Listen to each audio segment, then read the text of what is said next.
Au cours de son histoire, la CGT a plusieurs fois modifié ses structures, en recherchant l'efficacité au service des intérêts des travailleurs, en visant l'émancipation ouvrière par la disparition du salariat et du patronat, avec l'ambition de construire une organisation de masse et de classe capable de soutenir le combat anticapitaliste.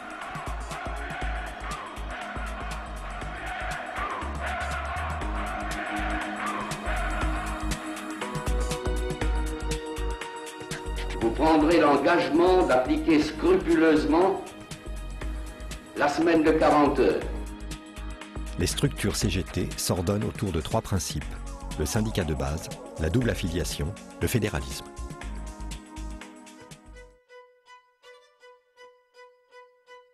À la fin du XIXe siècle, quand le syndicalisme en est à ses balbutiements, c'est au niveau local et dans les professions qu'il se fonde. Les travailleurs s'organisent essentiellement sur la base du métier, tout en favorisant des formes d'entraide professionnelle. En 1879, les chapeliers ouvrent la marche, suivis en 1881 par les typographes, puis par les ouvriers du bâtiment et les mineurs. Avant 1895 viendront encore les cuisiniers, pâtissiers, confiseurs, les ouvriers de la voiture, les employés et bien d'autres. En 1886, la création de la Fédération nationale des syndicats vise à une coordination des syndicats professionnels entre eux.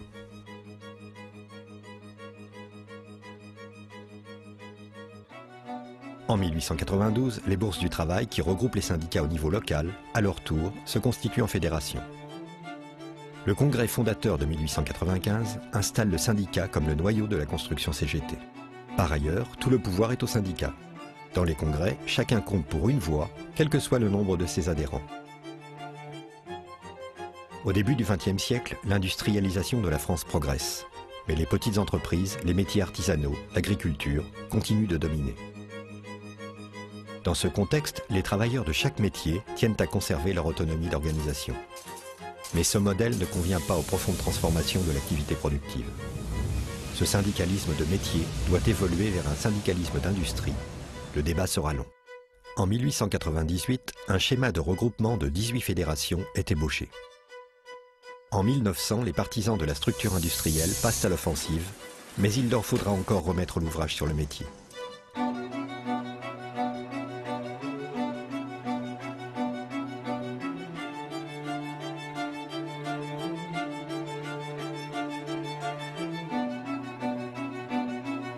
C'est en 1906, à Amiens, que les congressistes, pour parvenir à la simplification des rouages confédéraux, optent pour l'organisation industrielle, tandis que les fédérations de métiers, déjà affiliées, sont encouragées à fusionner. En 1912, un tiers des syndicats est encore basé sur le métier.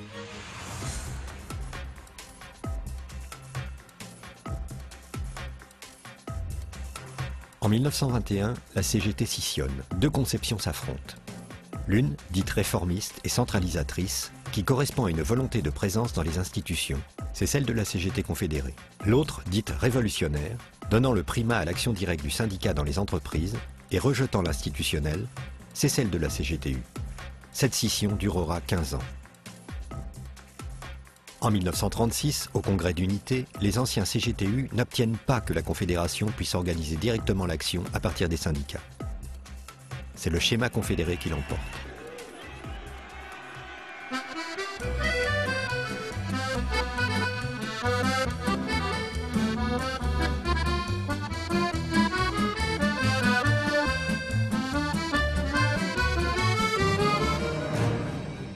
Au début des années 50, juste après la scission qui crée Force ouvrière, et dans le contexte de guerre froide, la CGT doit faire front.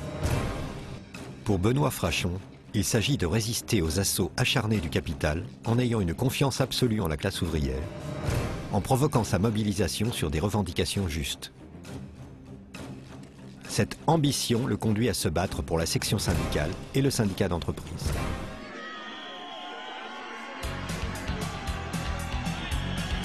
En décembre 1968, ce combat trouve une issue avec la reconnaissance de la section syndicale dans la loi.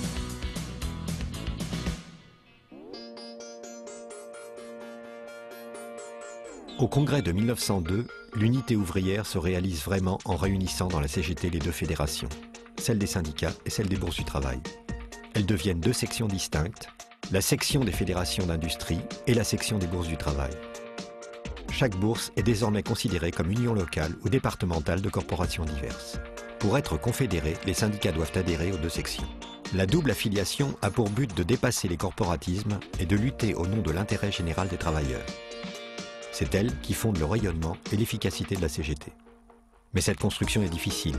Elle se parachèvera au fil de l'expérience. Le contour des fédérations reste longtemps en discussion. Ainsi, lors du congrès de 1910, les délégués s'interrogent encore. Faut-il rattacher les voies ferrées, les voies d'eau et la navigation maritime à la Fédération des transports?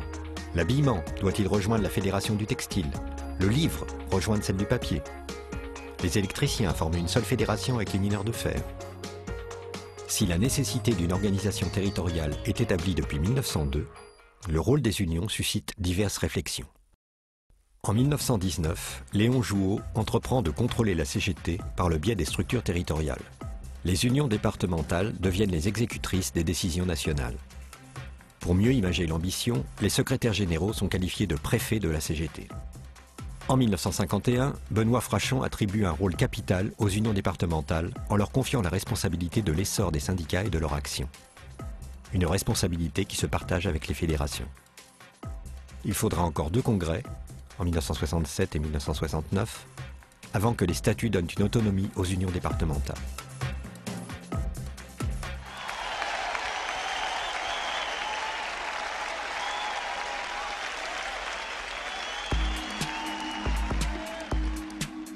Dans les années 80, une nouvelle réflexion propose un déplacement du fonctionnement de toute la CGT vers les niveaux interprofessionnels.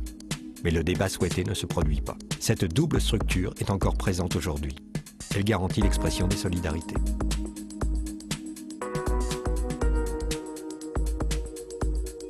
Le principe du fédéralisme est antérieur à la naissance de la CGT. Il se nourrit de la méfiance à l'égard de l'État bureaucratique et répressif.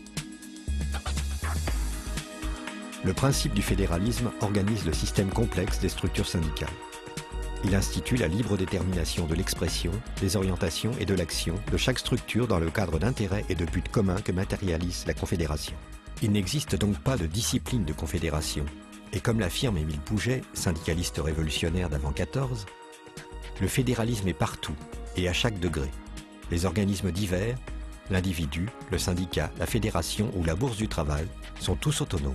Le principe fédéraliste est d'application générale, mais sa mise en œuvre peut être différente selon les organisations. Ainsi, par exemple, au début du XXe siècle, la métallurgie laisse une large autonomie à ses syndicats, alors que le livre est une fédération centralisée. Cependant, la confédéralisation, à travers l'adhésion des syndicats à la CGT, oblige chaque structure à s'inscrire dans les orientations de la CGT, ou pour le moins à ne pas les contredire. L'organisation de l'action doit articuler la dimension professionnelle ou territoriale avec les mouvements interprofessionnels. L'expérience de la CGT montre que si le fédéralisme peut parfois pousser à des formulations de compromis, il peut aussi protéger l'unité organisationnelle de la CGT en cas de désaccord politique grave. Tel fut le cas en 1956, à l'occasion des événements de Hongrie, et plus récemment lors des débats qui ont traversé la CGT au moment du programme commun de gouvernement. Les évolutions de la CGT ont été en permanence le résultat d'une action volontaire et d'une réflexion appuyée sur l'expérience. Elles ont toujours eu pour but d'ouvrir la voie à l'émancipation du salariat.